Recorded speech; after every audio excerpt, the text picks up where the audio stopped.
everyone, and welcome back to our second bonus episode for Ghost Inspectors. I'm Victoria Chang. I'm the writer and director of the show, and I'm joined by Gino Zhang, who is my co-producer.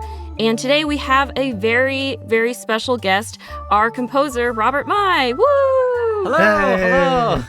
Thank you so much for joining us, Robert. We're here to talk about your process of helping us write music for the show. And also, we'd love to just get to know who you are as a composer. So why don't we start off? Tell us about yourself. How did you get into composing? What's your background like?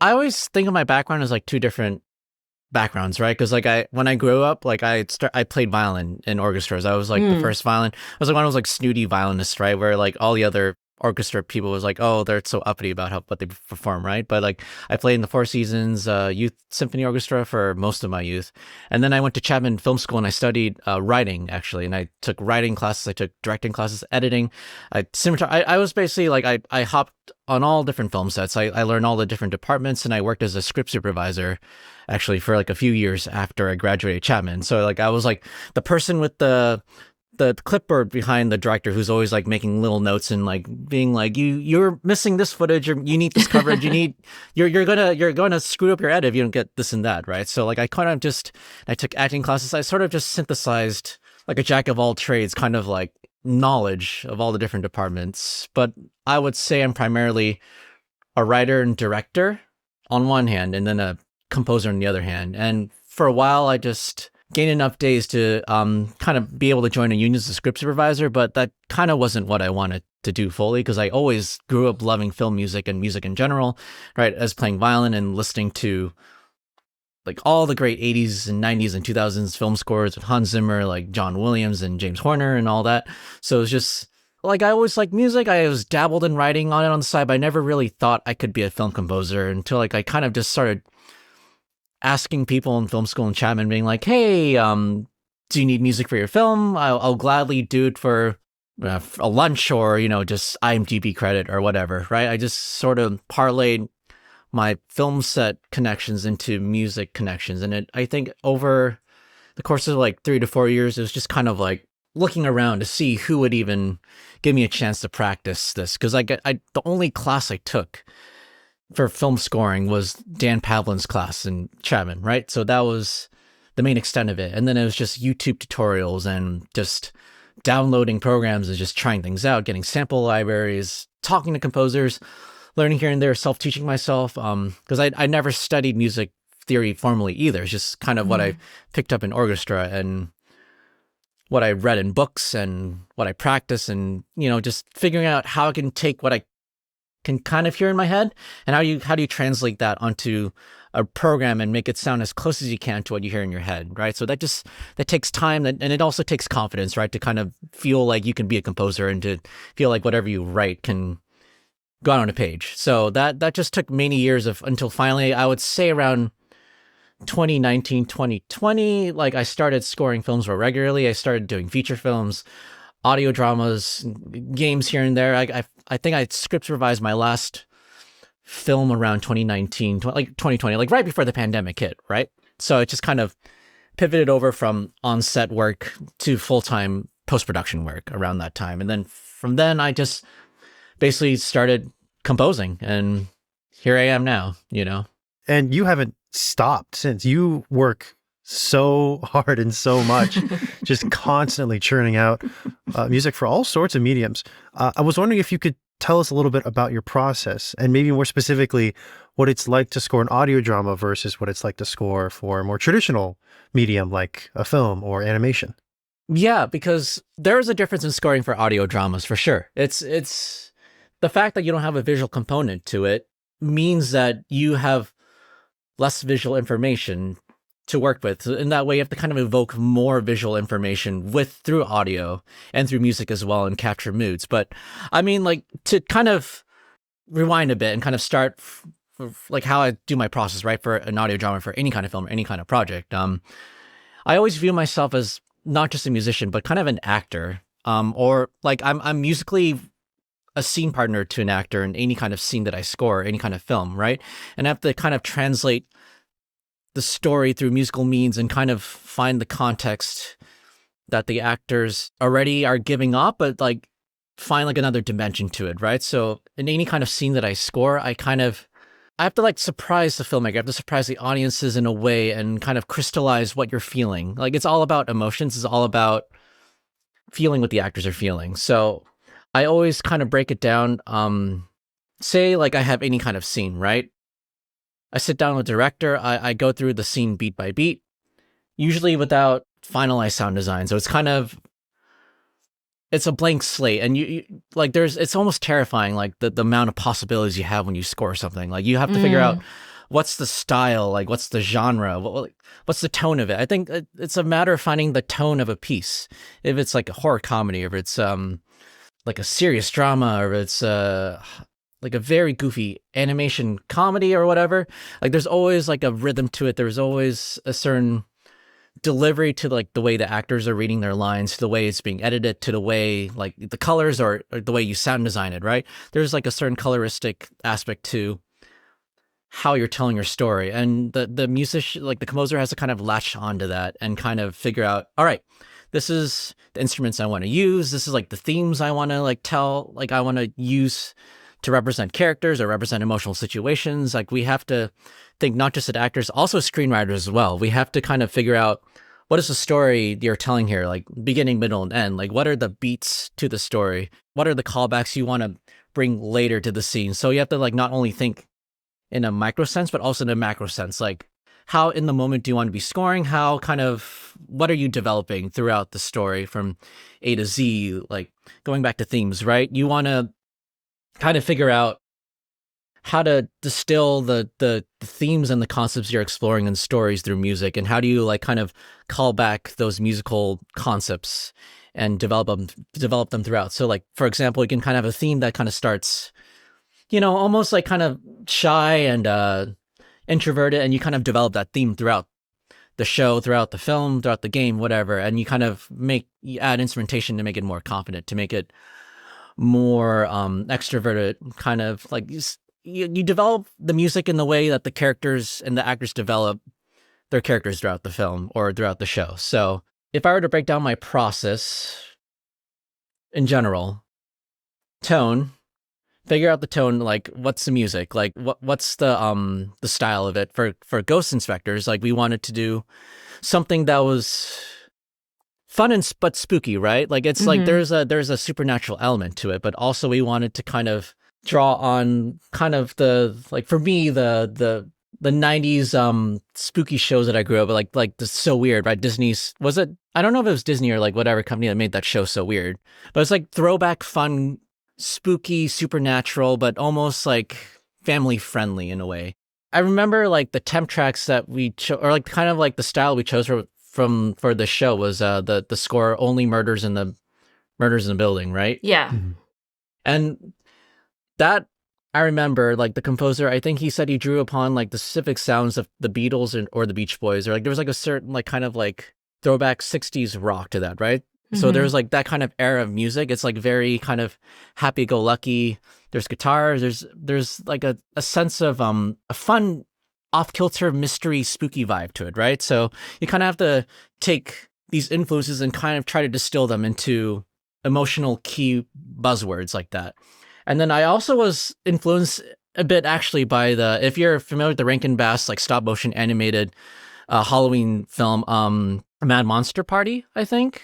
It was like a stop motion Halloween film in the 60s, but it was very kind of almost like surface rock, kind of spooky, like kind of like Monster Mash, kind of like fun, like Halloween vibe to it. Like, so it's like always like you want to be spooky and eerie. Like there's a sense of like a mystery being uncovered in the show, but you also want to make it so that, because like the interplay between the two detective characters, like it's always like you want to kind of be on an adventure with them, like in Zootopia, like the Zootopia characters, right? Like they're always like kind of figuring out the mystery together. They're always like, there's a sense of optimism in a way, a sense of like you just want to uncover this mystery. So that's why you never want to be too serious. Like I remember like my initial sketches were more spooky and serious, and I kind of like we steered it towards being more fun and like not fully goofy, but I think fun was like the key word. going to audio drama specifically as opposed to scoring films, it's really easy to overscore a scene and to in an audio drama to kind of overwhelm the audio design and to kind of get in the way of what the story you're telling. There's very important cues in audio dramas that you kind of have to make sure the audience can listen to it and they can visualize what's happening in the scene. And music, if you make it too over the top, if you make it too active, then you get in the way of that. You kind of get in the way of telling that story. So you kind of have to support the sound effects. You have to instantly capture a mood or an emotion, and almost you have to pay attention to transitions especially. You have to make sure that the transitions between scenes is crystal clear, because otherwise audiences may not pick up sometimes if you're changing locations, say if like going from like a living room to like a car. Sound design does help, but I think the music kind of also helps with emotional context of how you're changing scenes. And the music can also crystallize mood changes as well, like really well. It can kind of crystallize, especially in action scenes when there's a lot going on. And there's like a lot of like word interplay between characters and a lot of dialogue exchanges. Music in an audio drama can really help kind of crystallize those emotions and bring them to the forefront. You know that final scene in the final episode, right, where they're sword fighting and it's like the pirate fight. Just so much fun to do. And there's like several different layers to that I had to kind of capture, like not only the fun sword fighting aspects of it, right, but also kind of like the sense of danger, the sense of urgency, kind of also like the emotional wrestling as they're trying to like battle wits, right? You have to kind of latch on to what's happening in the subtext of the scene and not just focus on fun action beats, but also like you have to tell the emotional story underneath it as well. Like, how is it flowing from scene to scene? Like, why are they doing this? And like, where does it culminate, right? How does it climax to the end? To boil it down, like scoring an audio drama as opposed to scoring a film, you have to be so mindful of visualizing sound. And there's definitely room for experimentation, right? But you have to make sure that the story beats are clear, and you have to like think, you have to be almost more involved with sound design in a way, but not like step over sound design. Because I find that when you blur the line too much too, that can also be a little confusing and get in the way of sound cues. So it's like there's a more delineated role for how you interact with sound, but you have to interact with sound a lot more, I feel, in audio dramas, or at least be mindful of the logic behind how music interacts with sound. Yeah, you bring up a great point, Robert, because I think audio dramas is super collaborative in terms of how we work together with a composer. Like, we don't just send you a cut and we're like, okay, Robert, just do whatever you want. We also like discuss like, okay, these are sort of the beats we want to hit. Even if we've sent you a cut that doesn't have all the sound design, like here's sort of the major sound design moments. Do you think that your background in so many different areas of production helps you as a composer? Because you said that you sort of approach it almost as an actor, and I thought that was really interesting. Do you think like your knowledge of writing and editing and everything really gives you a leg up as a composer? Absolutely, yeah, because in a way, you have to react to how the scene is being edited. You have to react to how the scene is being sound designed and how it's being acted. And in a way, you can kind of react to it on a base level, kind of as a moviegoer, right? And kind of like see how and react kind of from the gut of what you're seeing, what you're reacting to. And in a way, I also draw upon that, right? As like when I watch something for the first time, I just try to sit back and just experience it, right? As an audience viewer. But when you get into the nitty gritty of it, when you start deconstructing what they're doing in the scene, and when you want to kind of like analyze what you want the music to do here, if you want to bring like a theme back later, if you want to even reorchestrate a theme in a way where like it sounds, investigative and fast in one scene, and then you want to make it more pensive in another scene and more kind of contemplative or sad, and then you want to figure out how to change themes in a certain emotional context. It just helps to draw upon like my acting toolkit, to draw upon like how do I describe emotions, right? How do I look at how someone is acting in a scene, and like how do I boil it down to like action verbs? Or like, what are they doing? Are they challenging the other actor? Are they kind of cajoling the other actor? Are they kind of pleading? Or like it's a thing that you learn in directing where you don't just be like George Lucas, like faster and more intense. You want to kind of, which is, I mean, it's also, that's not to knock that methodology, because it actually does work sometimes, but like for me, like I like to kind of look at the subtext of a scene and kind of figure out like what are they doing or what's actually happening, right? Because sometimes you score what's happening on screen, you score what's happening like when you're hearing, but also in another level you have to kind of score what's happening that you don't see, or what's happening that's not necessarily apparent to the viewer, but you also can't telegraph it. You can't be too obvious about it. So it's like that kind of tiptoeing line where, you know, especially when you have to foreshadow things, like foreshadowing is like the trickiest thing to do sometimes, because you have to like give a hint, a clue that something is ominous is happening, or like a villain is coming back, or like there's a clue left behind, right? But you can't be too obvious about it, or be like, this is a foreshadow. You don't want to like put bright lights above it, but you have to kind of find a way to thread that line. So I do draw upon kind of like directing kind of skills. I draw upon like my editing skills, right? To kind of figure out when to start a piece of music, when to take it out, like how involved do I want to be with the beats.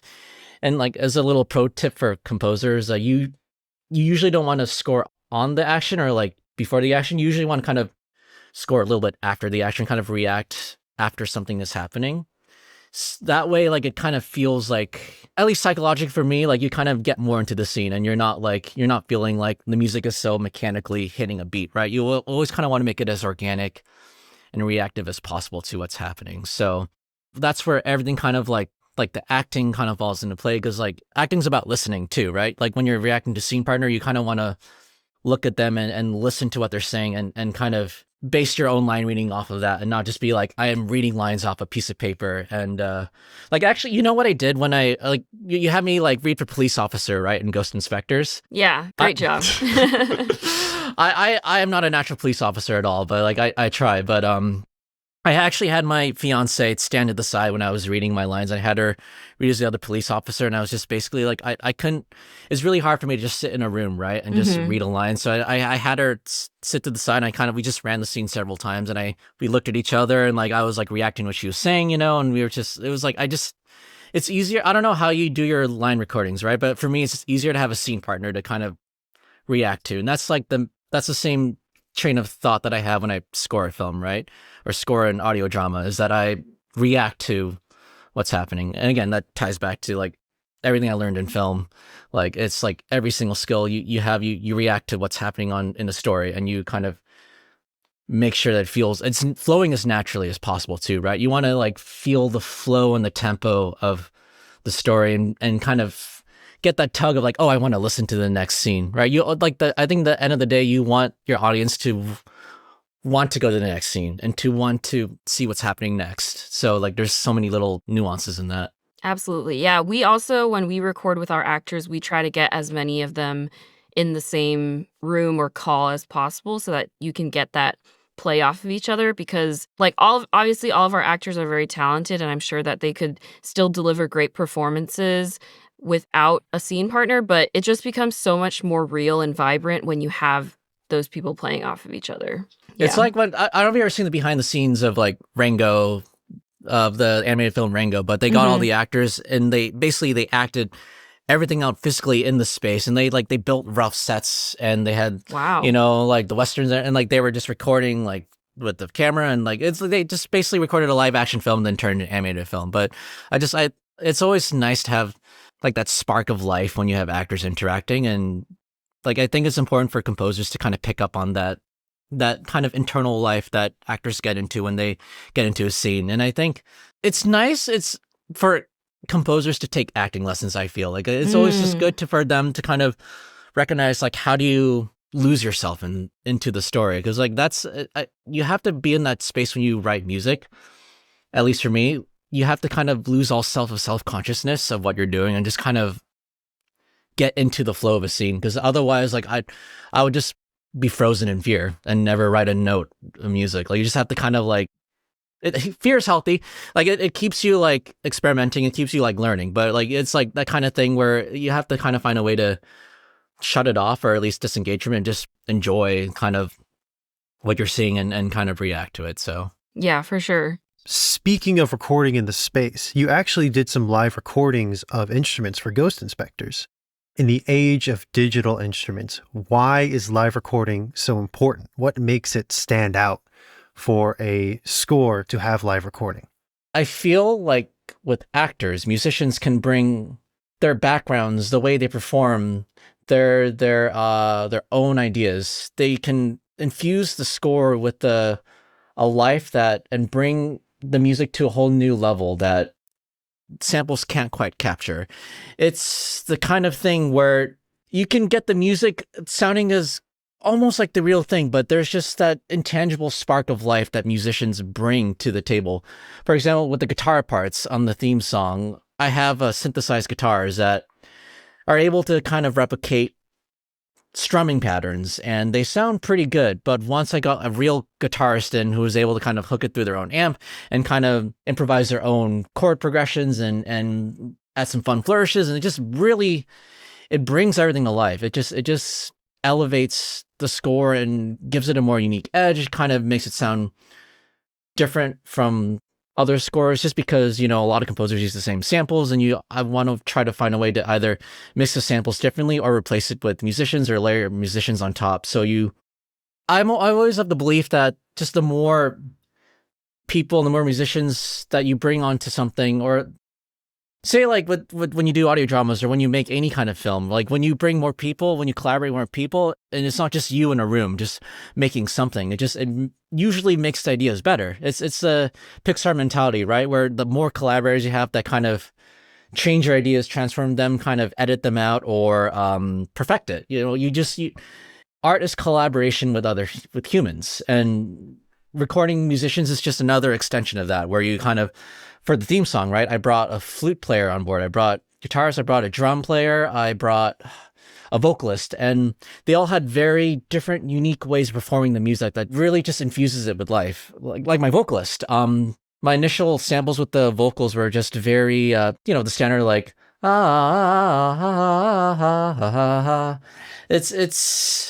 it gets the job done. But she just when I recorded with my vocalist, Ali, I had her kind of do a more kind of jazz scatting do do do do do do, like almost like you're just do do do do do do do do do. Like it's a very, and you can't really capture that with samples. You can't really. You can get a library with the do do jazz vocals, right? And you can kind of just drop it in there and play the same notes. But the way that she was able to perform it and add inflection to it and slur notes and jump around and just capture an authenticity to her recordings that is, you can't beat musicians, honestly. You just can't beat that human feeling that musicians bring. And the more musicians you can bring, the better. But even just layering just one violin on top of synthesized violins, already you get even just a difference in the way the legato is being played. Like you feel that push and pull just from layering one live violinist on a bed of synth violins. And there's so many subtle ways to work with whatever ensemble you have, with whatever means you have. Like even if you just record yourself playing something or just tapping like on a cup and adding that to your percussion loops, that's a little edge to something that makes it feel different, I feel. So I always try to prioritize recording musicians now in any way, shape, or form. And you actually put together a behind the scenes video of all your musicians too, which I think is on your Instagram and the Mouse Knights 2's Instagram. So if anyone's interested in taking a peek behind the curtain, you can take a look at that video and see all of Robert's amazing musician friends doing their stuff. With the theme song, we were able to sort of break it apart into stems and use it again and again throughout the whole piece. And you did something similar with Adam's theme. And this is something I think you do in a lot of projects, is you use Motif very effectively. I know like Motif is sometimes a little controversial. Some people think it's like cheating, Is there a way you use Motif as a strategy to enhance the storytelling? Because it feels like it's more than just dropping it whenever a character walks into a scene, right? It's about enhancing the feeling of the story, right? Yeah. I mean, my main rule for composing a good motif or composing motif that sticks is it has to have a shape to it, a kind of form to it that if you even boil it down just 3 notes, just a fragment of it and play it, here or there, even if your brain doesn't scream out like that's the theme, that's the motif, like subconsciously you feel the mood that it's capturing, and you're able to kind of reorchestrate this theme in different ways. Like what I like to do, I like to challenge myself by composing a theme and then trying to reorchestrate it dramatically in as many different ways as possible. Like I want to try to throw in as many extreme situations in different combination of instruments, because that's how a good motif survives. That's how a good motif develops, and how it doesn't get repetitive. It just feels like you're just pressing the motif button, and then every time the character appears on screen, is you have to make it flexible enough, right? Like for the Adam theme, da da da. It's really just like a series of 3 notes, honestly. Like, and there's a certain chord progression that, I mean, without getting too nerdy into it, like I always try to think of the chord progression as well. Kind of like how do you capture a character with chords? Like how do you capture their story through what the chords are conveying? Like how do they lead in each other? Like how do you capture that feeling? And then the notes go hand in hand with that. So you're telling a motif has to kind of have both. And even if it's just like repeated chord going over and over again, that even if that of itself, that tells a story of the theme. So, and you can kind of use both the chord progression and the motif separately as well. So like you have to kind of find ways to not only make the theme, but make it flexible, break it apart, use bits and pieces of it. Instrumentation as well plays a part in that. Can you associate certain instruments with certain characters, but not make it be like, that's the Adam instrument, you know? Like it's more like a general feeling you have to capture with the instruments, rather than be like, the cellista has to be the Adam instrument, because then that I think if you have to avoid putting yourself in a box. Like motifs are valuable in setting the rules of your musical world and kind of setting the groundwork, so you have something to draw upon. But it should be a canvas that you can jump off and create this vibrant musical world. And going back to the master John Williams, he's a master of making these themes, right? And making them memorable and punchy, but also reorchestrating them and having them intermingle in a way where people think of the famous uses of his themes in like the Imperial March, right? Oh, this is like the Imperial March, use it over and over again. But he also does really subtle things with those themes, and he intermingles them, and he boils them down to just a few instruments at a time, and varies the tempo, varies the instrumentation of it. So if you have a good motif, if it's memorable, if it feels like there's a shape to it where you play it and there's a swing to it, it's not just you're just placing notes down, right? I always try to make a theme almost dance a little bit, like da da da da da da da da. Like if you know what I mean, like a theme has to have some personality in how it moves, right? And the way it moves is a really good way of capturing how character thinks, or like how character physically moves as well. So you almost stress test that motif by seeing if you can put it through as many different situations as possible. And what I also do, like when I start brainstorming themes, is usually I sketch out a bunch of different themes, and then I walk away for it for like a day or two, or like I try to just distance myself from it. And if I don't really remember it, if it doesn't latch onto my brain after I walk away from it, then it doesn't quite have the staying power. I know I could probably do better, right? I can probably find one that is more concise, one that's more memorable, one that's sticks with the brain more. And I think with this one, I forget how many drafts I went through before I landed on the final theme for Ghost Inspectors, but it definitely was that same process where I'm just making different sketches. I think it was, my recollection, like 6 or 7 sketches, even like the early ones I sent you, like the piano ones. So I kind of just go through different variations until I kind of just land on the one that you just feel in your heart. Like, yes, you can't quantify how well it works. You just have to feel it. Yeah, it just sets your brain alight, and you just feel in your heart like, yes, this is the right thing. But you never get that on the first try. It's so rare, I think, to just get it perfect. You have to just, again, collaborate with your directors, collaborate with the filmmakers, with the creators, and just hone down the nuances of the motif. So not only is it memorable, but also that it fits the project you're working for. That's another thing too. It can't just be memorable stuff. It just can't be good music. It has to be music that also reflects the project and the story you're telling. Yeah, for sure. And the theme that you created is so perfect. Like anytime Yeah. I think about Ghost Inspectors now, I think about that theme and just how perfectly it captures just the tone and what we were going for. So thank you for working with us on that.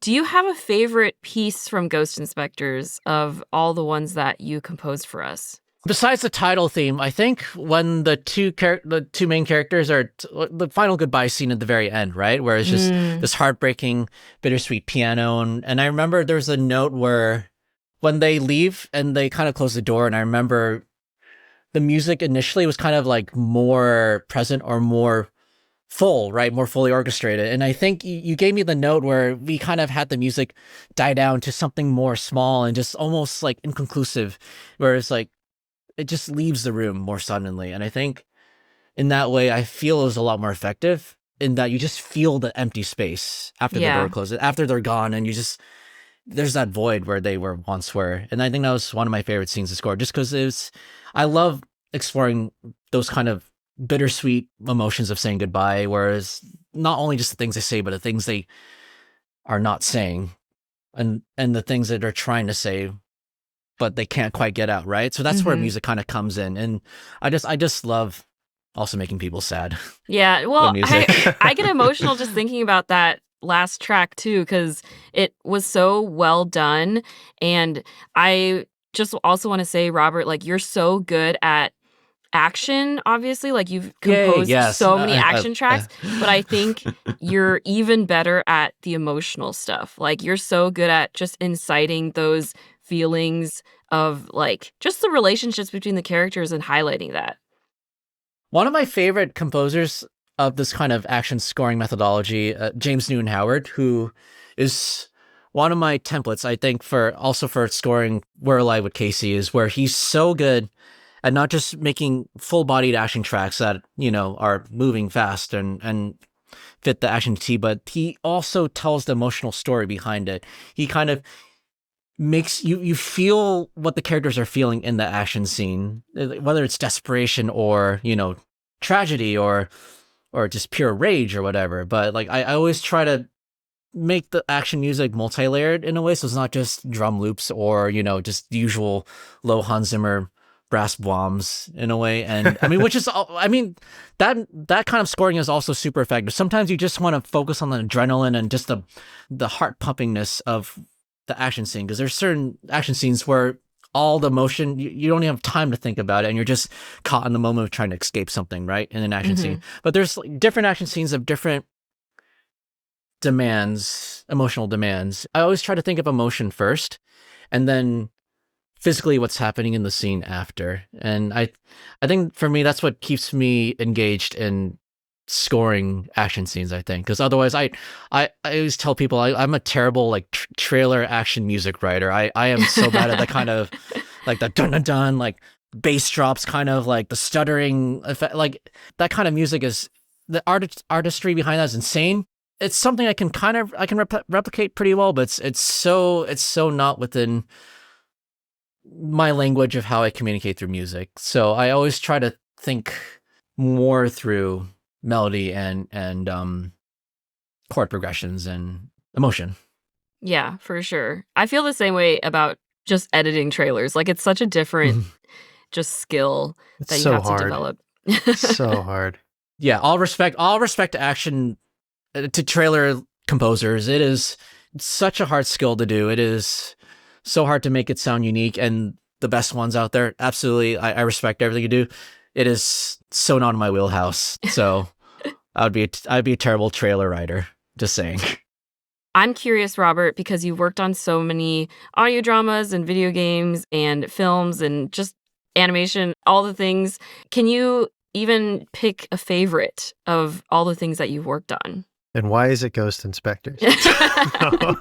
No, you don't have to say besides Ghost Inspectors. Ghost Inspectors is actually no. Yeah. It's hard to quantify any projects being a favorite. I can say that was the most personal to me, and I would say that I wrote music that described the most of who I was as not only a composer, but as a writer, is just me as just a human being and the stories I told. I worked on a game back in 2020 called To My Best Friend that was kind of experimental first-person narrative game in the vein of What Remained of Edith Finch, or those kind of games where you're just, or I guess Journey is kind of another feeling of that, where it's like a contemplative game where you're just traveling through the story of like these two childhood friends that kind of grow up together, that kind of bonded together. And without going too much into it, it's just such a personal exploration of like why we bond to other people, like why we connect with other people, and what makes those connections special to like someone that you've known for such a long time, and it not even in a romantic way, just a platonic way, right? And just having to write music to kind of describe that sense of human connection, that sense of just complex feelings, and also when you have to say goodbye to a loved one, which again, I don't want to spoil too much of that, but there's just that sense of delicately navigating emotions that is probably my favorite thing to do as a composer. And that project, which is being remastered and being re-released apparently, so that's why I'm kind of reworking a lot of that music again. But it's kind of the one project I think called the most on, I think, my strengths as a composer. I feel just in the sense of being internalizing emotion and kind of exploring kind of so much of what you can't say or are unable to say, and kind of representing that through music. So, and I also wrote that right during the pandemic, I think, and right during the election times, actually. So it's just like, there's just so much I was just emotionally processing in that time. And I think that project was probably like was such a vivid music diary of just kind of me coming to terms with who I was as like a teenager, or as just going through like my quarter life crisis in a way. Like I just had to kind of, that music was just my way of just processing my life journey, right? And projects like that are so rare to come across, I think, where you can just fully tell the world who you are as a person through music. Like that, I think that only comes once in a blue moon. So that's awesome. Pivoting to the future, Robert, is there anything you're working on that's exciting? Anything you want to plug? Any recent projects that you want to shout to the people listening to this podcast? Watching this podcast? Hello. There's a couple of intangible like projects that are in the works that I can't quite announce it until it's official, right? Where it's, of course, yeah. Or like rather, and also I'm superstitious, so I never like announce those kind of things until like it's fully tangible. I'm currently working on the current season of We're Alive with Casey, as Gino is as well. So we're rolling out those episodes, and that has been always an amazing experience. I mean, the projects I did recently, a couple months ago, I scored some Hoyo Fair Genshin Impact animations for a few animators back in, I think it was tail end of December 2024, where I got to record with the full 60-piece orchestra in Macedonia. That's yeah, awesome. and that was really fun too, because that was pretty much me paying tribute to my favorite action scores of the 90s and 2000s, and specifically The Matrix by Don Davis, which is just an insane masterclass of postmodern action scoring. And the other project was also kind of like fantasy noir fusion, which is always really, really fun to do as well. So I think those were probably the projects that really sort of made me realize like, oh shit, I gotta call upon everything I learned as a composer and just pray to the scoring gods that somehow it works out and I don't get fired from this. And luckily I didn't get fired. The films got released and they premiered, and thankfully the Genshin Impact fans liked them. So that's all I can hope for. Like, I think going on any project, or like when I was going We're Alive, right? There's like an established fan base, or Wynonna Earp, where there's an established fan base that loves the music, and you just kind of have to navigate that and not overthink it, right? But just be mindful of the musical legacy that's kind of established and pay honor to it, and make sure that if there's continuity needed, that you honor that continuity without copying it, right? So those kind of projects are always enormously gratifying for me to work on, just to be part of a musical legacy and kind of put your own little stamp on it here and there. Like that's you always want to write music for yourself and be happy what you write, but also it's when you get to work on these kind of opportunities, it's just really cool. Honestly, I can't deny that it's just always so much fun to be like, hey, I worked in this little franchise here, and this is what I did, and people are like, oh yeah, I watched that, and it's it's always fun. And you always do such an amazing job. So everyone hire Robert for your next project. Thank you so much for joining us for this bonus episode and walking us through your process. It was really cool to just get to know more about how you do all the amazing things that you do. Where can people find you if they want to know even more about you or follow along with your work? Yes, I post most of my stuff on my Instagram channel. So the username for that, which is, I can't remember on top of my head. That's really bad. Robert Mai 107 is my username Instagram handle. And then I also have Spotify where I post a lot of my recent music, which is also under the name Robert Mai. So just tap that in and it should probably pop up on there. So that's where I post most of my updates. I start posting more kind of behind the scenes scoring videos of things I worked on, because that's kind of my New Year's resolution, is to be like, okay, I actually got to tell people the things I work on so they know, right? That's, For sure. I think I think that's the hardest thing, right? Is to kind of promote yourself. And you guys are like so good at kind of being personal with it and having a unique style to it. But it's like, that's the hardest skill, is to be able to self-promote, I think. Yeah, and we'll leave the links in the show notes as well. Thank you so much, Robert. And thank you, listener, for listening to this episode. If you want to learn more about Ghost Inspectors or our shows, we're going to be posting one more bonus episode on this feed in a couple weeks. And you can also follow us on Instagram, Tumblr, Blue Sky at Mouse Knight Studios. Any last words of advice? Yes, I mean, I can say this for composers in general. You have to enjoy working with the people that you collaborate with. It's just in general career perspective of staying in the game long term and kind of enjoying what you do, right? You have to enjoy the things you work on. You have to have fun with the people you work with, right? We're working with like Victoria and Gina. I worked with you guys like on a lot of, like, not just this, but like a lot of times in the past too, on other projects too. And it's always just the communication we establish and the fun we have just exploring these fun, wacky ideas. So you just have to have fun doing it, or you're, like, what's the point of collaborating with people that you don't enjoy, right? You gotta, don't take yourself too seriously. Just be fun and goofy about it, and just try things and don't be afraid to fail. That's my TED Talk of the week. Nice. Thank you, Robert. Thank you so much, Robert. And we will catch you guys on the next episode. Bye. Bye. Bye.